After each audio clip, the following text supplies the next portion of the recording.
लोग अनुवाद बनाते हैं, छोटा छोटा वाक्य बनाना बताए थे।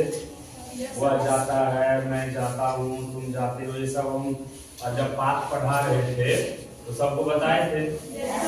तो आज हम सीखेंगे अकारांत शब्द। अकारांत का मतलब हुआ कि जिस शब्द के अंत में कोई भी मात्रा न लगा हो। शब्द के मात्रा कहाँ लगता है? शब्द के अंत में, लेकिन मात्रा बीच में भी लगता है।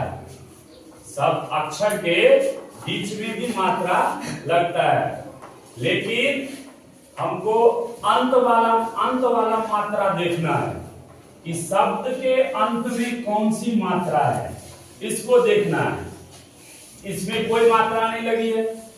इसी प्रकार के और भी ऐसे शब्द हैं जिसके अंत में कोई मात्रा नहीं रहता है। तो इस टाइप का जो रहेगा शब्द वो बालक की तरह ही चलेगा। एक बालक हो गया उदाहरण के लिए, दूसरा हो गया देव। इसमें भी कोई मात्रा नहीं है, नहीं है, इसमें भी कोई भी मात्रा नहीं लगा हुआ है। जब मात्रा नहीं लगा हुआ रहेगा, ये सारे शब्द इसी तरह से चलेंगे। जैसे बालक में है बालका, बालको, बालका। प्रथमा विभक्ति में इसको कहते हैं विभक्ति। इसको क्या कहते हैं? विभक्ति। ठीक, लेकिन हमको आप लोगों को उतना नहीं सोचना है, बस शॉर्टकट में आप लोगों को चलना है।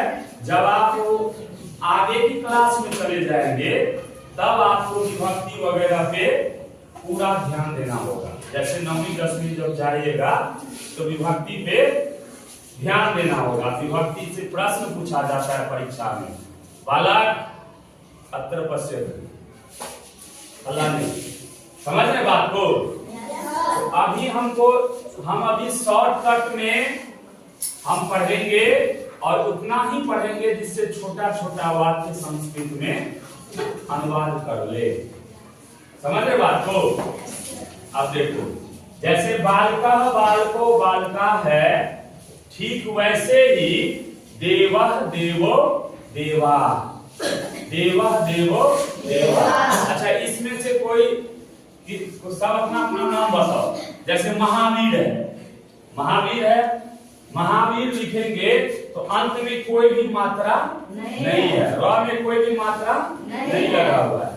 तो महावीर, महावीरो, महावीरा, ऐसे बनाएंगे। ठीक उसी प्रकार महावीरम, महावीरो, महावीरम, ऐसे चलेगा। तो शब्द के अंत में यदि कोई मात्रा नहीं लगा हुआ है तो ये समझ जाइए कि ये अकारांत शब्द है। कौन सा शब्द है? अकारांत और आकारांत दोनों में अंतर है। सविता, सविता के अंत में आ लगा हुआ है तो हो गया आकारांत, उसका एक अलग है।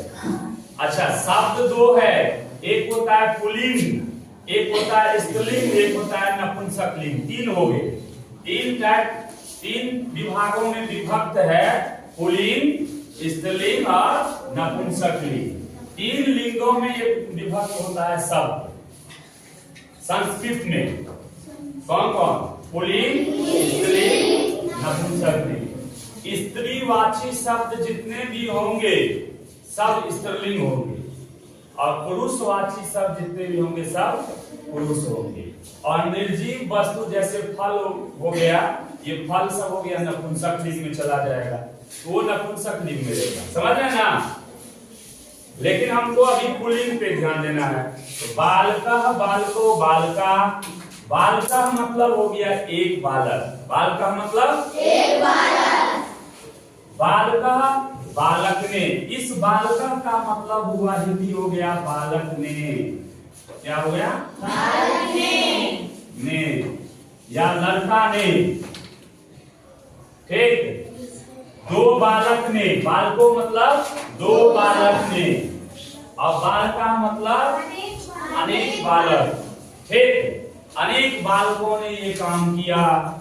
अनेक बालक ने, एक बालक ने ये काम किया, एक बालक ने पुस्तक पढ़ा, दो बालक ने पुस्तक पढ़ा, अनेक बालकों ने पुस्तक पढ़ा। ये हिंदी हुआ इसका, ठीक। बालकम का मतलब हो गया एक बालक को, बालक को, ठीक। बालकों का मतलब हुआ दो लड़कों को या दो बालक को, दो बालकों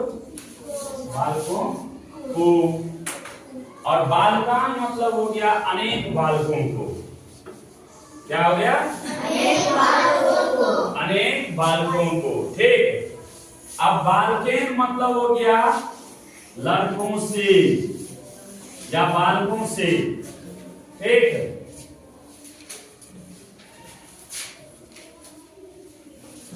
बालकों से, ठीक।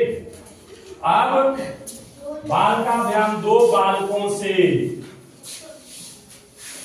दो बालकों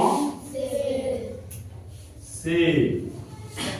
बाल का मतलब हुआ अनेक बालकों से, अनेक बालकों से। फिर उसके बाद चतुर्थी में आ जाओ, बालक के लिए। किसके लिए? बालक के लिए, बालक के लिए, ठीक। और बालकाभ्याम मतलब हुआ दो बालकों के लिए। कितने बालकों के लिए? दो बालकों के लिए। फिर बालकेभ्या मतलब हो गया अनेक बालकों के लिए। बालकेभ्या मतलब अनेक बालकों के लिए, अनेक बालकों के लिए। बेटा ध्यान से पढ़ो, अभी यदि नहीं पढ़ोगे तो आगे कुछ नहीं मिलने वाला है, इसलिए ध्यान से पढ़िए और इधर उधर की बातों में मत रहो। चलो उसके बाद बालकात। बालकात मतलब हो गया, यहां भी हो गया बालकों से। अब ये दो से मिल गया ना, एक यहां मिल गया, एक यहां मिल गया। इन दोनों में अंतर बताएंगे। पहले लिख लेते हैं, फिर बालकों से। बालकयो मतलब हो गया, बालकाभ्याम मतलब हो गया दो बालकों से, और बालकेभ्याम मतलब हो गया अनेक बालकों से। उसके बाद है बालकस्य, बालक का, बालक का। बालकयो मतलब हो गया दो बालक का, दो बालकों का। और बालका नाम मतलब हो गया अनेक बालकों का। फिर उसके बाद है बालके, बालक में, लड़के में। बालके मतलब हो गया बालक में या फिर लड़के में। और बालकयो मतलब हो गया दो बालकों में या दो बालकों पर, ठीक। और बालकेशु मतलब हुआ अनेक बालकों में या अनेक बालकों पर, ठीक। संबोधन है, संबोधन प्रयोग होता है किसी को संबोधित करने के लिए, जैसे हे बालक, हे बालको, हे बालका। ये इसी प्रकार से अकारांत जितने भी शब्द है सब चलेंगे।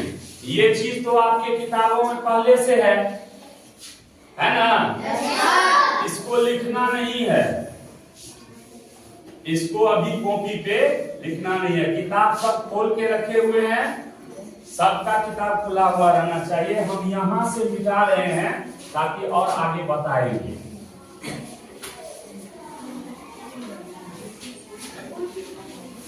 है बालक ने, ये प्रथमा विभक्ति हो गया, ये द्वितीय विभक्ति हो गया, ये तृतीय विभक्ति हो गया, ये चतुर्थी। दो से है, एक हो गया ये तृतीय वाला और एक हो गया ये पंचमी वाला। ये दोनों से है। एक से का मतलब होता है एक दूसरे से अलग होना, एक दूसरे से अलग होना। और एक से का मतलब होता है जुटना, एक अलग होना और एक लेकिन हमारे संस्कृत व्याकरण जो है, हमारा संस्कृत व्याकरण हमारा संस्कृत व्याकरण पहले जुटना सिखाता है। क्या सिखाता है? पहले जुटना सिखाता है। इसलिए तृतीया वाला जो है ये कहता है आपस में जुट जाओ, आपस में जुट जाओ। और दूसरा कहता है, पंचमी वाला कहता है अलग हो जाए। पंचमी वाले का बहुत अच्छा उदाहरण है और ये उदाहरण बार बार परीक्षाओं में पूछी जाती है। हमेशा एक दो उदाहरण है, जैसे पेड़ से पत्ते गिरते हैं, ये परीक्षा में इसका अनुवाद पूछा जाता है, हमेशा पूछा जाता है। पेड़ से पत्ते गिरते हैं, तो पेड़ से पत्ता क्या हो रहा है? गिरेगा तो क्या होगा? अलग होगा। जुटने के बाद गिरेगा वो। जब पत्ता गिरता है तो पत्ता क्या करता है? पेड़ से अलग होता है, इसलिए वहां पे पंचमी होगा। ठीक। और एक और है, गंगा हिमालय से निकलती है। गंगा निकलती है, यानी गंगा, प्रश्न पूछा जाता है जीके में कि गंगा कहां से निकलती है और कहां जाती है। हम क्या कहते हैं? गंगा हिमालय से निकलती है। गंगा हिमालय से निकलती है, मतलब हिमालय से वो अलग हो रही है। अलग होगी तभी निकलेगी। अब मान लो हम कहेंगे कि अनुष्का रूम से निकलती है, अनुष्का घर से निकलती है, तो निकलेगी तो घर को छोड़ेगी तब ना निकलेगी। बिना छोड़े हुए कोई निकलेगा नहीं सर। इसलिए उसको कहते हैं अलग होना। जब दो वस्तु एक दूसरे से या दो व्यक्ति एक दूसरे से अलग होगा, वैसी परिस्थिति में पंचमी विभक्ति होगा वहां पे। अन्यथा तृतीया। मैं, जैसे मैं, देखो मैं कलम से लिखता हूं। ठीक, ये हिंदी है और इसका अनुवाद हम बनाएंगे। सबसे पहले मैं का संस्कृत क्या होता है? क्या होता है? जोर से बोलो। अहम। ठीक, अहम लिख दिया मैंने। अब है कलम से। अब जब तक हम इस कलम को हाथ में पकड़ेंगे नहीं तब तक लिखेंगे नहीं। या कलम का संबंध हमारे हाथ से नहीं जुड़ेगा तो हम लिख पाएंगे नहीं लिख। यहाँ क्या हो गया? संबंध जुटना, और वहां क्या था? संबंध टूटना, हटना। तो कलम से, तो बालकेन, देखो कहीं पे होगा तृतीया में बालकेन लिखा हुआ है ना? यहाँ लिखेंगे कलमेन। कलम अकारांत है, इसमें कोई मात्रा नहीं है, इसीलिए यहाँ लिखेंगे कलमेन।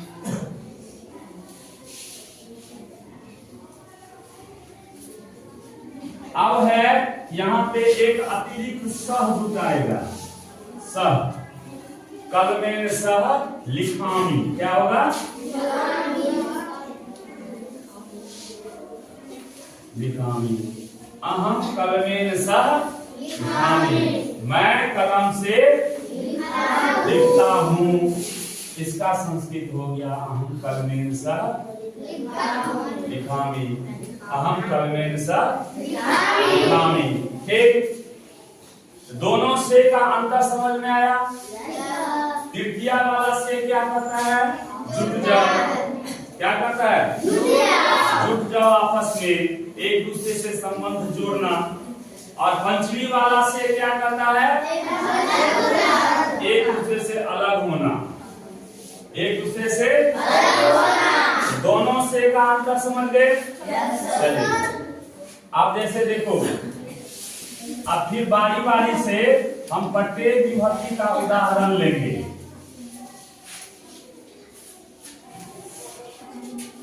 लड़का घर जाता है। कभी कभी क्या होता है कि हिंदी वाक्यों के शब्दों में ने दिखाई नहीं देगा, ने दिखाई नहीं देगा, लेकिन उसमें छुपा हुआ रहता है। इसमें ने कहीं लिखे हैं नहीं है, लेकिन जब हम बनाएंगे तो इसी के हिसाब से। ठीक, लड़का घर जाता है तो लड़का का संस्कृत क्या हो गया?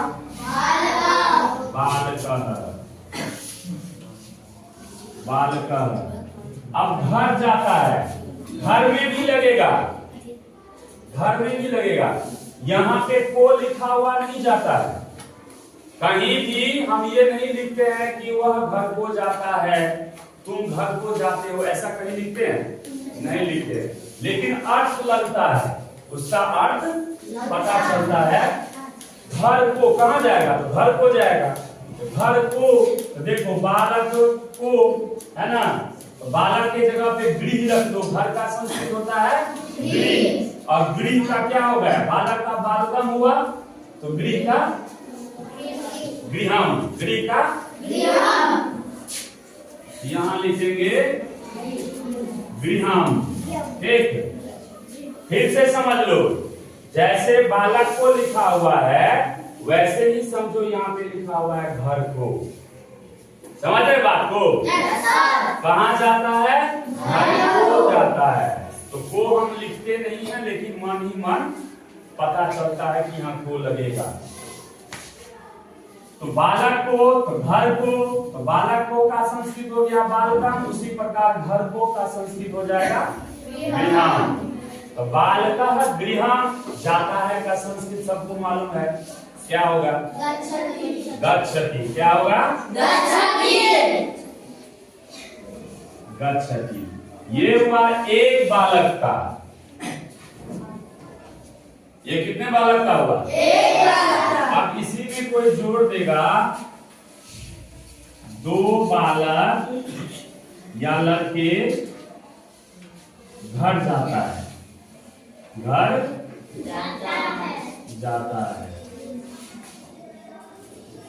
ठीक, तो दो बालक का हो गया। दो बालक का यहाँ पे क्या लिखा हुआ था? बालको। क्या था? बालको। ठीक, घर का गृहम ही होगा, घर का गृहम। अब दो बालक जाता है, दो बालक का है बातचीत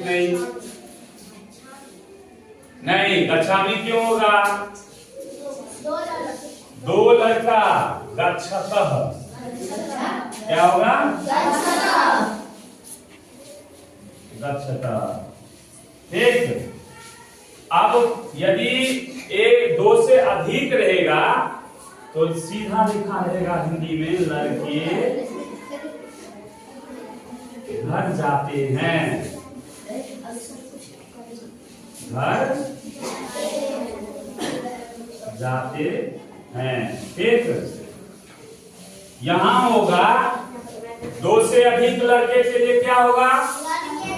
संस्कृत क्या होगा? दो से अधिक लड़के बालका। क्या होगा? बालका गृहम। आगे बोलो। नहीं, गच्छन्ति। सही, हाँ ये सही हुआ, गच्छन्ति। क्या होगा? गच्छन्ति। अब समझ में आया? अब देखो इधर, यही रहो, तुमको यहाँ से वहां जाना है। नाम क्या है? शिव कुमार। देखो अब ये यहाँ से जाएगा, मान लो बालक है, ये क्या है? हाथ हाथ चला। अब सीधे धीरे धीरे चला। बालकः गृहं गच्छति। बालका किं करोति? बालकः गृहं गच्छति। पुनः वापस बालकः विद्यालयं आगच्छति। बालका विद्यालयम आगच्छति। अब दो लड़कियां, दो बालकों, या फिर दो नहीं भी लगाएंगे तो सीधा कहेंगे बालकों गृहं गच्छतः। अब वापस, दो बालकों विद्यालयम आगच्छतः। तीन, अब सीधा कहेंगे बालका गृहं गच्छन्ति। बालका विद्यालयम आगच्छन्ति। इसी प्रकार से बालक के जैसे ही और भी अकारांत जितने भी शब्द होंगे सबको इसी तरह से लिखना है। तो हम आप लोगों को 2-4 शब्द देते हैं, आप लोग घर से बालक के जैसे ही लिखकर लाइएगा और यहाँ पे हम फिर से प्रैक्टिस करेंगे कल, ठीक है।